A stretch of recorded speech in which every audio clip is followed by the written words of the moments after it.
ভাই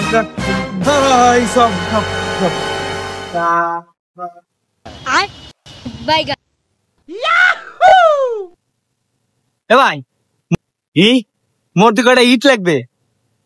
কয়টা ইট লাগবে ভাই? লাগলে নেবেন, সমস্যা কি? কত লাগবে? কত ইট? বেশি লাগবে না। ইটের দাম কত করে পার পিস? পার পিস 60 টাকা করে বেশি ভাই। আমার লাগবে কত হাজার ইটি? ভাই বেশি লাগবে না, মোর এক গ্রুপে লাগে একটু মারামারি হইবে তো, ওই খান্তিরিশে হইলেই হইবে। মারামারির দিকে গেলে তো আমি ভাই খান্তিরিশে পারবেন না। আমরা লোক কয়জন? ভাই লোক তো মোরা 15 জন, ওই খান্তিরিশে হইলেই হইবে। ইহি ভাই 15 জন হইলে আমরা 30 খান ইটে পারবেন না।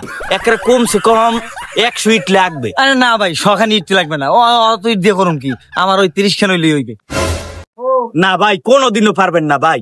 দেখা গেছে কি দুই গ্রুপ যদি মারামারি বাজে আর আমরা যদি দুই গ্রুপে 15-30 জন হন, তো দুইটা আদলা লইলে অনেকটা মারলে যাইয়া গায়ে পড়বে, অনেকটা আবার মনে করেন পরিয়ে যাইবে। দেখা হয় না ভাই, দেখা গেছে ওই হাত বদল করতে করতে সখানে কিটি লাগবে, একটু কমাই রাখবো মানে আমাদের বুঝছেন তো ভাই। আপনার যুক্তি ঠিক আছে, কিন্তু কমাই রাখবেন। তা সৎখানি নিলে আপনি কততে পারবেন? দিয়েন ভাই দিয়েন। ওই আমি ওই 700 টাকা তো আমি 650 টাকা দিয়েন। আর তো একটা আবদার আছে ভাই, মারামারি শেষে মোর কোম্পানি একটু প্রচার করিয়ে দিয়েন যে মুই ওই কোম্পানির ইট দিয়ে মারামারি করছি। ঠিক আছে ভাই? আচ্ছা ঠিক আছে ভাই, আমি বিকাশ পেমেন্ট দিয়ে দিতেছি। আপনি এইটা সময় মতন একটু আমার কুরিয়ার সার্ভিস করে দিয়ে।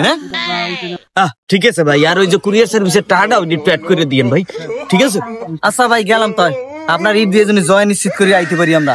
আসসালামু আলাইকুম। ও ভাই প্রচারটা ঠিক মতো করেন। হোক।